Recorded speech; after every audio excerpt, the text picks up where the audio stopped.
Monsieur le Premier ministre, en déheyni ce gouvernement sobre et vertueux, mi haalanma noon ko wone programme e télé mba jinmi ndenduɗen ko welani min.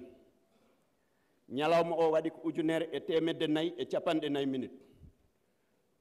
Yontere nde waɗi ko 1,10 minutes. Hitande nde waɗi ko 1,5 minutes. A yiyata nanata hen koɗo saygalare. A yiyata nanata hen ñaño bojal aynaɓe. A yiyata nanata hen kaalo histoire Samba Guila Diégui walla waɓe na mum. Ede kala ko yiyetake nanetake ronetake watti ndat majja maya natta welani min saba saynan min.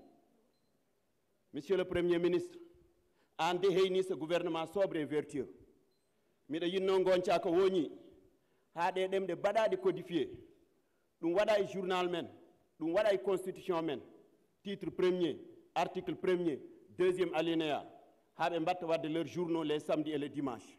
Wadde tous les jours tawa ko subaka e kikiɗe. Informer, c'est éduquer. Informer, c'est conscientiser. Informer, c'est inculquer. Wadde être informé, c'est comprendre le monde. Monsieur le Premier ministre Mohamed Boun Abdallah Dionne, tawde gouvernement ma ko ballowo, mballe ɗe ɗemɗe ɗeɗaɗe caayi.